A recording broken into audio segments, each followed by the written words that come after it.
नमस्कार दोस्तों, OCN network में आपका स्वागत है। मैं हूं ओमकार चौधरी। अयोध्या तो राम मंदिर तो बहुत लंबे समय से इनके निशाने पर रहा है।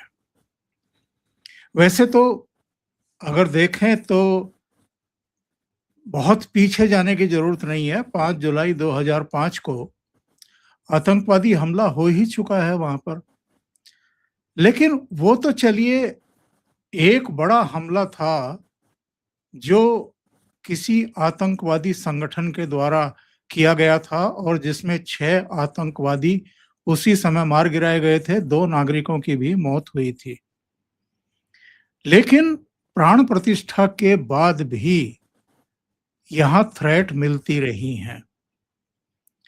अभी पिछले दिनों ही एक दूसरे प्रदेश से धमकी देने वाले को गिरफ्तार किया ही जा चुका है। सोशल मीडिया पर लगातार धमकियां मिलती ही रहती हैं, लगातार मिलती रहती हैं। जून 2026 के अंत में भी बम से उड़ाने की धमकी मिल चुकी है और 2 लोग गिरफ्तार किए गए। इसके अलावा कर्नाटक का जो दावणगेरे है, हरिहर, वहां से भी एक उत्तर प्रदेश का ही 20 साल का लड़का था, उसको गिरफ्तार किया गया। तो ये तो हुई धमकियां आतंकवादियों की तरफ से या सोशल मीडिया पर जो पूरी तरीके से चिढ़े हुए हैं, भगवान मंदिर को टाट पट्टी से निकाल करके उनके भव्य महल में या मंदिर में प्रतिष्ठापित करने या पुनर्स्थापित करने की घटना से इतने विचलित हो गए हैं कि वो मंदिर को ही उड़ाने की धमकियां देते हैं। चलिए मान लेते हैं वो बाबर की औलादें हैं, लेकिन हमारे यहाँ देश में जो पॉलिटिकल पार्टियां कर रही हैं बाबर की औलादों को खुश कर रखने के लिए या करने के लिए, उनका क्या?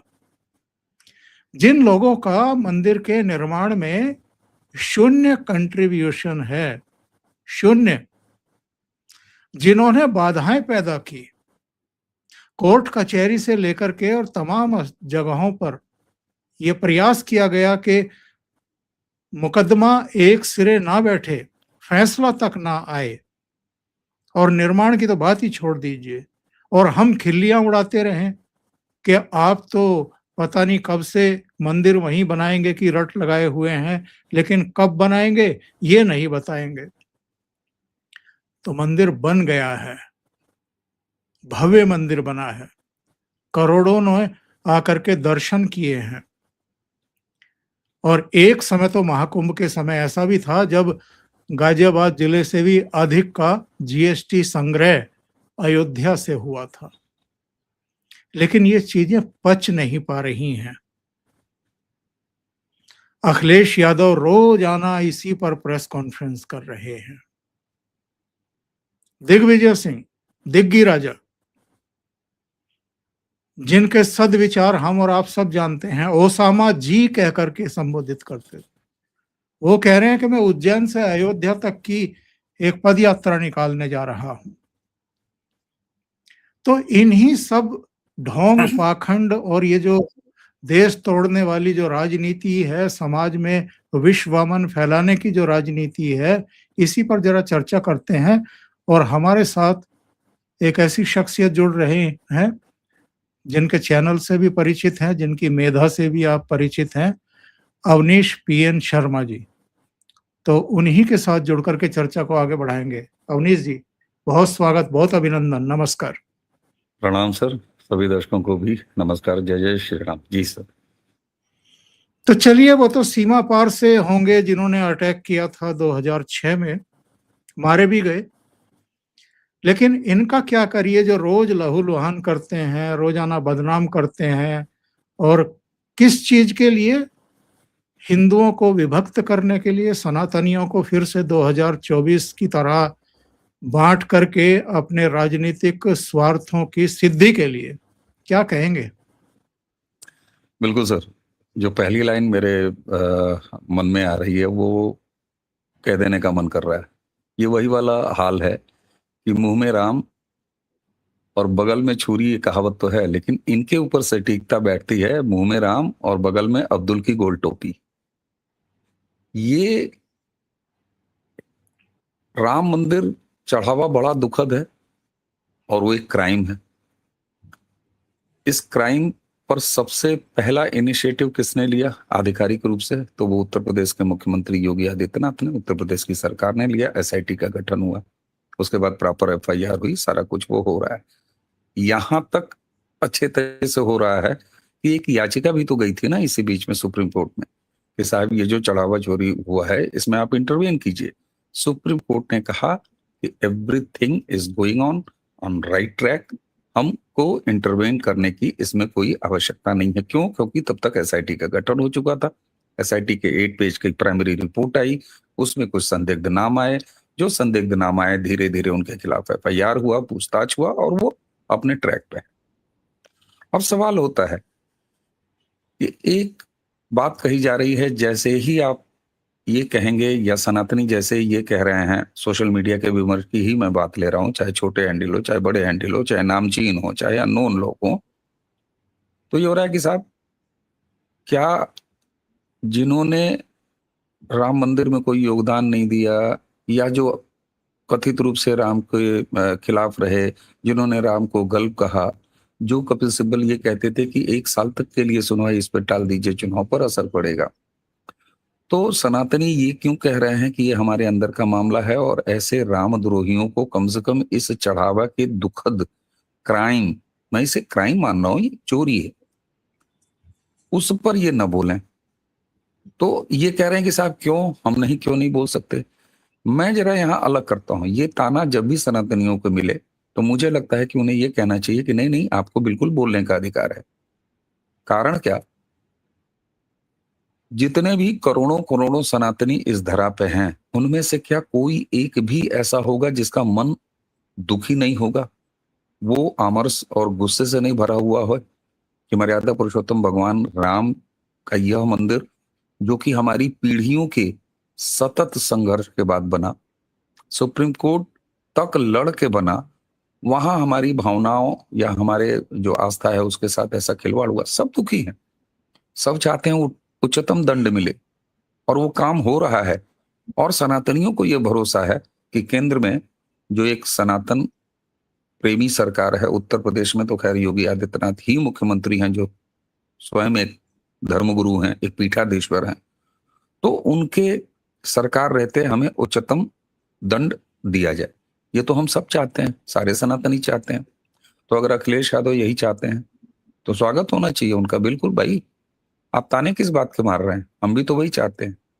लेकिन सवाल ये उठता है सर कि क्या आपका मुंह तब खुलता है जब किसी दरगाह से सैकड़ों करोड़ रुपए की चोरी की बात आती है? आपका मुंह खुलता है जब चर्चों या वेटिकन से इतने पैसे आते हैं, जब हमारे हमारे गृह मंत्री एक ऐसा एफसीआरए कानून लेके आते हैं जो कि ऐसे धर्मांतरण और इस तरह की गतिविधियों में आ रहे विदेशी धन जो कि ब्लैक तरीके से आता है, उसका XYZ क्या क्या इस्तेमाल होता है, आप कभी उस पर बोलते हैं? नहीं बोलते हैं।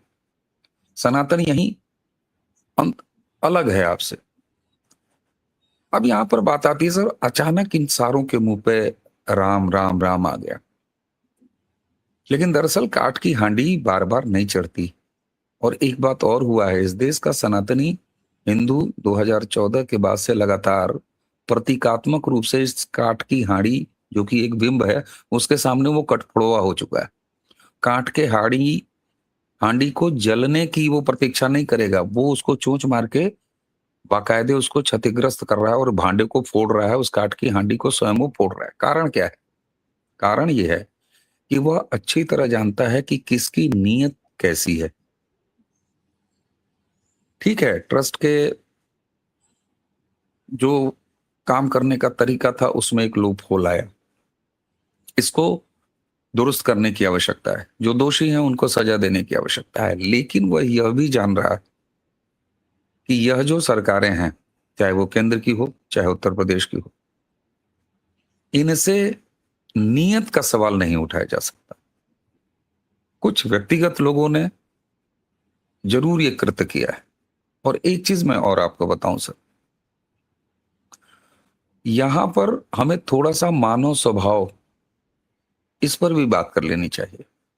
आप मुझे ये बताएं कि हम उसी समाज से आते हैं ना, जिस समाज में भाई चिकित्सक का पेशा या चिकित्सा का पेशा, मेडिकल का पेशा, डॉक्टर को तो हम भगवान मानते हैं ना, और वह जीवन बचाने वाला, क्या वो कहीं भी, भाई प्रभु का आशीर्वाद तो हमारे साथ रहता है, लेकिन साक्षात जो खड़ा होता है वो तो डॉक्टर होता है, मेडिकल सेवाएं दे रहा होता है। इतने महत्वपूर्ण सेवाओं में भी क्या मानव स्वभाव का वह दुर्गुण, घूस खा लेने का, करप्शन कर लेने का, भ्रष्टाचार कर लेने का नहीं पाया जाता है? पाया जाता है। तो राम मंदिर के ट्रस्ट में जुड़े हुए कुछ कर्मचारियों ने कुछ चोरी की, झपटमारी की, जो कि पकड़े गए, तो इसमें ऐसा विलक्षण क्या है क्राइम को छोड़ के? मैं सामान्य रूप से पूछा, सड़क बनाने वाला इंजीनियर, पुल बनाने वाला इंजीनियर, ये क्या किसी मानव जीवन को बचाने वाला काम नहीं है? उसके वहां खतरा नहीं है अगर वो सही तरीके से अपना काम न करे? तो राम मंदिर चढ़ावा केस में यह जो कुछ भी हुआ है, यह एक सामान्य क्राइम की घटना है। हाँ, वहां हुआ है जहां नहीं होना चाहिए था, लेकिन क्या वहां पर मामले को रफा दफा किया गया, दबाने का काम किया गया? नहीं। और अब तो अखिलेश यादव जैसे लोगों को और चैतन्य और प्रसन्न होना चाहिए ना, कि टिन्नू यादव से कितने सैकड़ों बार उन्होंने बात कही, ये बात भी आ रही है, क्या एसआईटी इसकी जांच नहीं कर रही, एजेंसियां इसकी जांच नहीं करेंगी या कर रही हैं? जिस दिन ये सब कुछ हुआ और अयोध्या के लोकल लोगों में जो कुछ भी वहां चल रहा है, अब पूरी कहानी निकल के आ रही है, तो क्या ये एसआईटी की जांच का हिस्सा नहीं होगा? वह अखिलेश यादव को ही दिव्य ज्ञान कहां से आया, जो उन्होंने सोशल मीडिया में ब्रेक किया, किस तरह की बात हो रही है? अब वह भी कनेक्शन साफ साफ सीधे आ रहा है कहीं।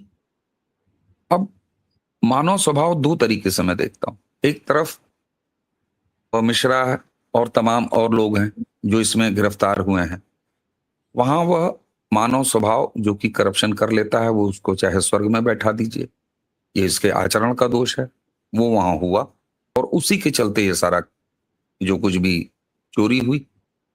लेकिन सर, यहां पर अगर टिन्नू यादव, जिसको कि मास्टरमाइंड के रूप में अभी तक देखा जा रहा है, कोई औपचारिक अभी साफ साफ नतीजे नहीं है, लेकिन गिरफ्तारी है, गिरफ्तारी बिना किसी आधार पर नहीं है, और आज इन जैसे लोगों के लिए 2 मिनट में वकीलों का बड़ा पैनल खड़ा हो जाता है। सुप्रीम कोर्ट ने भी इंटरवेन करने से मना किया, इनको भी अभी कहीं रिलीफ नहीं मिली है, आगे जांच चल रही है। ऐसे में टिन्नू यादव, यहां मैं चंपत राय जी के दोष की बात करूंगा। चंपत राय, जिनसे भी आवश्यक पूछताछ की गई, बिल्कुल वो जवाब देने से बाहर नहीं हो सकते।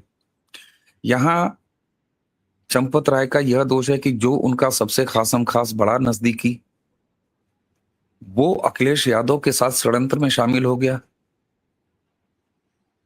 तो यहां पर चंपत राय जी के जो चुनाव है व्यक्तियों का, उस पर सवाल उठता है।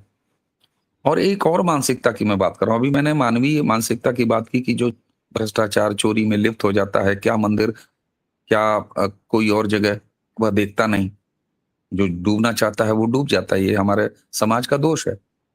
लेकिन टिन्नू यादव के बारे में जो खुलासे हो रहे हैं कि सैकड़ों फोन कॉल इन तमाम सालों में, जिस दिन हुआ उस दिन 2-2 3-3 कॉलें और नियमित संपर्क में रहना, अखिलेश यादव का इसको ब्रेक करना सोशल मीडिया में, क्या ये नहीं बताता है कि एक ऐसी मानसिकता भी जन्म ले चुकी है? मैं उस शब्द का उच्चारण अपने मुंह से नहीं करता हूं, क्योंकि कोई भी जातीय टिप्पणी मुझे नहीं भाती है, लेकिन वह शब्द जो एक यदमुल्ला इसी सोशल मीडिया के विमर्श में जन्माया गया है और उसको बार बार इस्तेमाल किया जाता है। मैं यहाँ जानना चाहता हूं कि जब ये सारी चीजें निकल के आएंगी और अब साफ पता चल रहा है कि सैकड़ों फोन कॉल और तमाम चीजें हो रही हैं, टिन्नू यादव जैसे लोग क्या उस जिहादी मानसिकता से कहीं अलग हैं? जहां अब्दुल कहीं इंजीनियर का काम करता है तो वहां वो किसी भी समय बम भी बन सकता है। कोई अब्दुल हवाई जहाज उड़ा रहा है, ट्रेन चला रहा है, तो वहां भी वो मजहबी गतिविधियों में और आतंकवाद की गतिविधियों में भी लिप्त होता है, अपने देश के साथ गद्दारी तक करता है। इस तरह के उदाहरण चिकित्सक हैं। जी, चिकित्सक ये यहाँ फरीदाबाद की यूनिवर्सिटी में वो मेडिकल व्यवसाय से ही जुड़े हुए थे, ज्यादातर डॉक्टर जो गिरफ्तार हुए। बिल्कुल सर। तो ऐसे में क्या ये वो खतरनाक राजनैतिक मानसिकता नहीं बना दिया है अखिलेश यादव जैसे राजनीतिज्ञों ने, जाति की और उस हद की नफरत की राजनीति करने की, जिसमें टिन्नू यादव आखिर किस उससे जाके वो अखिलेश यादव के संपर्क में आ जाता है और इस तरह की चीजें चलती रहती हैं। ये तो सामान्य सी बात है कि इस घपलेबाजी को आपस में बंटवारे का मामला था। बंटवारे के मामले के बाद दो पक्ष हैं वहां, एक मिश्रा का पक्ष, एक टिन्नू यादव का पक्ष। मांडवाली नहीं हो पाई, सेटिंग नहीं हो पाई, अखिलेश यादव तक ये टिपा पहुंचा दिया गया। अखिलेश यादव ने महफिल लूटने के लिए ये काम कर लिया। उनको लगा कि टिन्नू यादव तो बच जाएगा, छोटा है। टिन्नू यादव नहीं बचा। यह भी एक अखिलेश के लिए सेटबैक है। लेकिन यहां पर वह सनातन विरोधी मानसिकता किस तरीके से ऐसे लोगों तक भी भरी जा सकती है। आखिर आखिर मुझे ये बताएं सर, तमाम वो डॉक्टर जिसको अभी आपने कहा, उनका ब्रेन वॉश ही होता है ना। वो मजहबी ब्रेन वॉश के शिकार होने के बाद ही तो ये सारी एक्टिविटी करते हैं। यहाँ राजनीतिक ब्रेन वॉश हुआ है टिन्नू यादव जैसे लोगों का, जो मास्टरमाइंड है। अब इसमें अगर ये कहा जाए तो क्या गलत है? तो मुझे लगता है सर कि ये सारी चीजें अब काम नहीं करेंगी। और मैं आज आपको बता रहा हूं, हालांकि ये अच्छा नहीं है कि राम मंदिर चढ़ावे का संदर्भ हो और हम उसमें विशुद्ध राजनीतिक लाभ और हानि की बात करें, लेकिन चूंकि 27 का चुनाव सामने है विधानसभा का, अखिलेश यादव हो चाहे कांग्रेस हो, दिग्विजय की पदयात्रा हो, महुआ मोइत्रा से लेके तमाम लोग, हर कांग्रेसी इकोसिस्टम बार बार जिस तरीके से इसको मोदी और योगी से जोड़ रहा है, यह इनके लिए बहुत बड़ा बैकफायर करने जा रहा है। क्योंकि यह बात निश्चित है कि नरेंद्र मोदी या योगी, और खासतौर से मैं योगी को अगर सामने लाऊं, तो राम मंदिर चढ़ावा चोरी में ये जितनी बार योगी के तन में, योगी के ऊपर अगर कहीं भी ये बट्टा लगाने का प्रयास कर रहे हैं, और जो कि वो कर रहे हैं, ये इनके लिए राजनीतिक रूप से घातक होगा। हालांकि मुझे अच्छा नहीं लग रहा इस मामले का राजनीतिकरण बतियाना, लेकिन जब आप इस तरह से पूरी तरह इसको भाजपा की कारगुजारी मान रहे हैं, आप मुझे ये बताएं सर, क्या भारतीय जनता पार्टी ने स्वयं आगे बढ़ के यह काम अपने हाथ में लिया था कि हमें ट्रस्ट बनाना है? यह तो सुप्रीम कोर्ट का फैसला था ना केंद्र सरकार के लिए कि आप बनाइए। तो इस समय भारतीय जनता पार्टी की सरकार है, तो कौन बनाएगा? क्या कांग्रेस बनाएगी ट्रस्ट? बिल्कुल नहीं बनाए। वो तो बनाएगी जो केंद्र में सरकार होगा, वही बनाएगी। और एक चीज मैं उन लोगों से भी कहना चाहूं, जरा हम कल्पना करें, ये आज जो मुंह में राम बगल में अब्दुल की टोपी लेके घूम रहे हैं, क्या अगर इनमें से किसी एक की सरकार उत्तर प्रदेश में और केंद्र में रहती, तो कल्पना करिए कि सुप्रीम कोर्ट के फैसले के आ जाने के बाद भी अब तक ट्रस्ट का निर्माण नहीं होता। आप कहते हैं 10-20 साल लगता, मैं कहता हूं अब तक ट्रस्ट का निर्माण नहीं होता। और बिल्कुल सही बात है, आप जो सब लगातार कहते हैं कि नहीं संभव था, फैसला आखिर रखा होता, ट्रस्ट तक नहीं बनता। और तो और मैं तो कल्पना करता हूं कि अगर सुप्रीम कोर्ट के फैसले को पहले तो ये सरकार अगर रहती बीजेपी के अलावा, तो वो चैलेंज करती कांग्रेस की सरकार केंद्र में रहते हुए। दूसरा, वो जो 6 एकड़ मस्जिद के लिए जमीन दिया गया, आज इसी राम मंदिर परिसर की छाती पर वो 6 एकड़ वो सरकार दे देती, कांग्रेस की अगर होती तो कह देती कि सुप्रीम कोर्ट का फैसला है।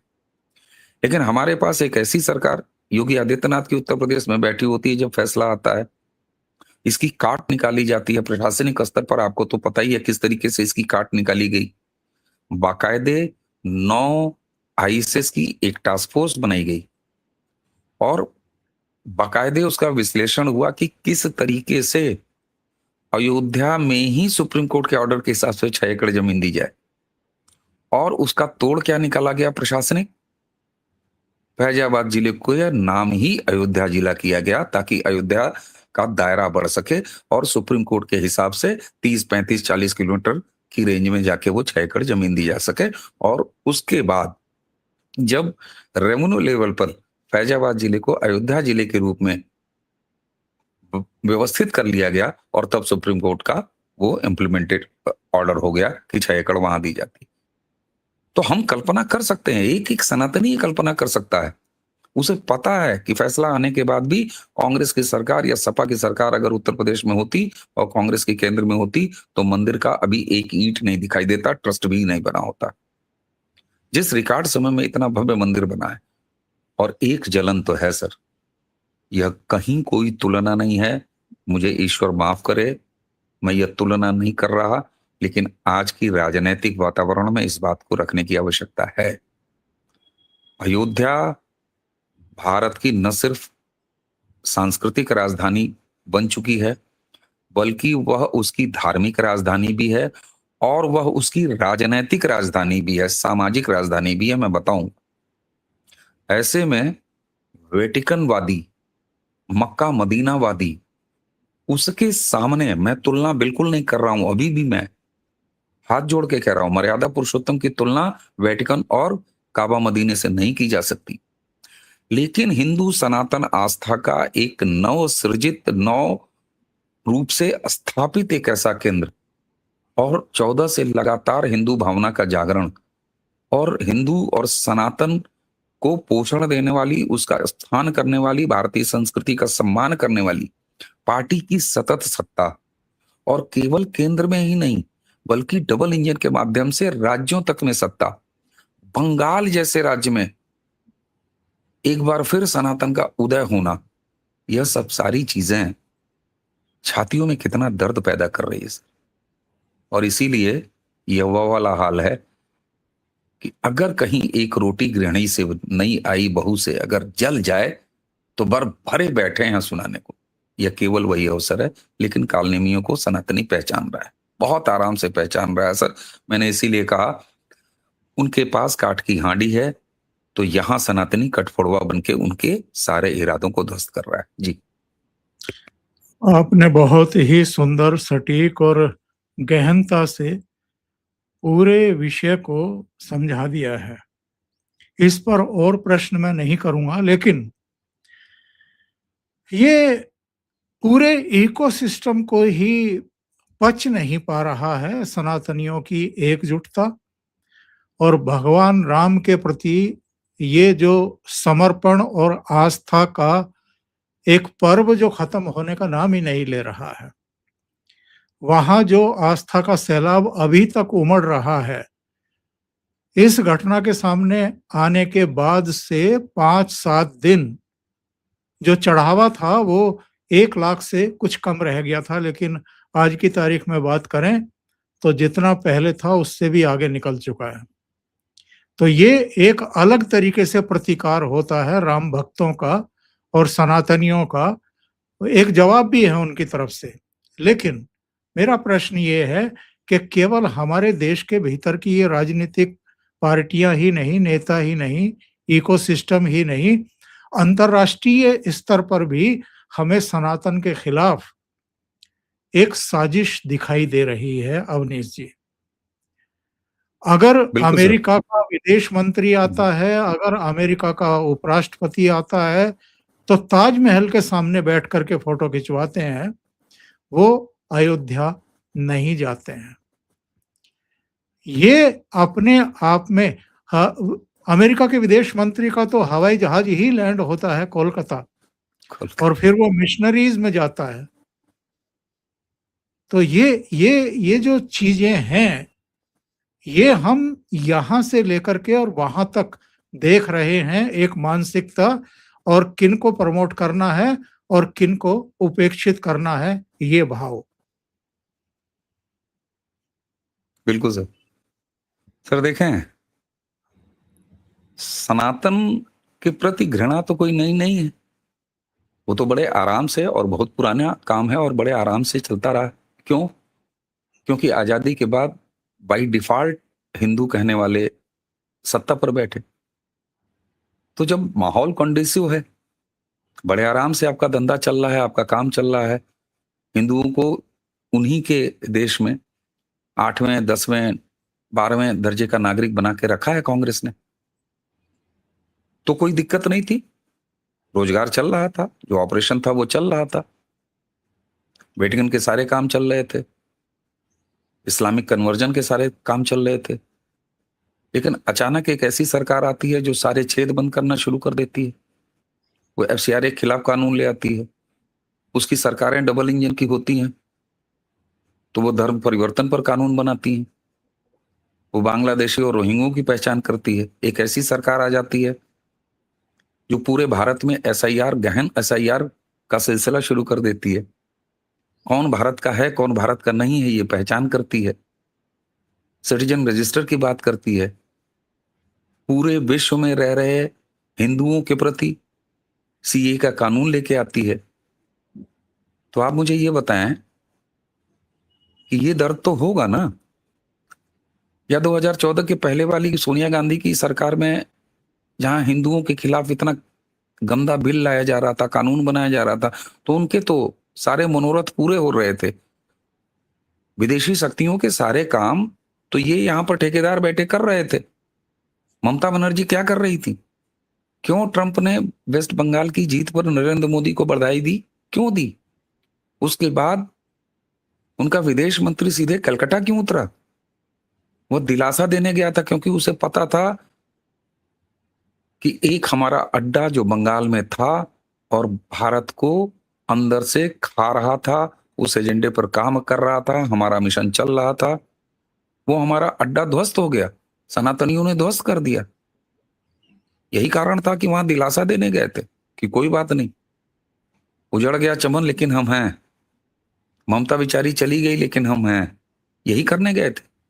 तो निश्चित तौर पर भारत में केवल सनातन के लोग जागे हैं और जाग के अपने धर्म के प्रति बहुत आस्था रख रहे हैं। उनके धर्म का अब एक तरह से पुनर्जागरण हो रहा है। सिर्फ इतना ही नहीं है, इन देशी विदेशी सनातन विरोधियों की सबसे बड़ी चिंता ये है सर कि अब हिंदू ने, सनातन ने राजनैतिक वर्चस्व कैसे हासिल किया जाता है, ये गणित सीख लिया है 2 अंगुलियों से। वह लगातार सरकार दर सरकार बनाने की स्थिति में आ गया। उसने मुस्लिम वोट बैंक को भारत में न्यूट्रलाइज कर दिया, खत्म कर दिया उसके प्रभाव को। यह एक इतनी बड़ी चिंता है और इसके फुटप्रिंट चूंकि इतने मजबूत दिखाई दे रहे हैं, 2014, 2019, 2024 आगे आने वाला, आप नई जो आपको विरासत दिख रही है योगी आदित्यनाथ के रूप में, शुभेंदु अधिकारी के रूप में, हेमंता के रूप में, यह सारा कुछ इन सनातन विरोधियों को यह बता रहा है कि अगले कई दशक केवल अभी कितने % सनातन जागा है। अगर हम सनातनों को जागने की बात करें तो हम इसे वोट परसेंटेज में देख सकते हैं, अभी इतना ही तो जगह है, अभी तो 50 भी नहीं पहुंचा है। तो ये स्थिति है। इससे इन्हें ये अंदाजा लग गया है कि यह परिवर्तन जो 2014 में आया है, यह बहुत लंबे समय तक अस्थायी रहने वाला है। इनकी चिंता इसलिए है। इसलिए पहला मौका पाते ही ये किसी न किसी तरीके से सनातन विरोधी, राम जी हैं तो उसमें किसी न किसी तरह भारतीय जनता पार्टी के ऊपर आरोप लगाओ, मोदी पर आक्रमण करो, योगी पर आक्रमण करो। लेकिन सर एक विनम्रता से प्रति प्रश्न रख रहा हूं, 2014 से कौन सा माइलस्टोन उन्होंने छोड़ा है जो अटेम्प्ट नहीं किया है? बांग्लादेश बनाएंगे, नेपाल बनाएंगे, अमेरिका इंटरवेन क्यों नहीं करता? राहुल गांधी ने कहा। ये तो यहां तक चाहते थे कि चाइना से युद्ध हो जाए। ये क्या क्या नहीं चाहते थे। लेकिन क्या भारत का जनमानस इनके एजेंडे पर ध्यान दे रहा है? नहीं दे रहा है। वो 5 साल में एक बार अपने राज्य का, अपने देश का चुनाव में जा रहा है, 2 उंगलियों से क्रांति करके चला आ रहा है और इनके तमाम मंसूबे लगातार ध्वस्त रह रहे हैं। तो सनातनियों के हाथ में कभी पत्थर नहीं हुआ करते। सनातनियों ने 2 उंगलियों से अपने काम को अंजाम देना शुरू किया है और वो ये जानता है कि किसकी नीयत क्या है।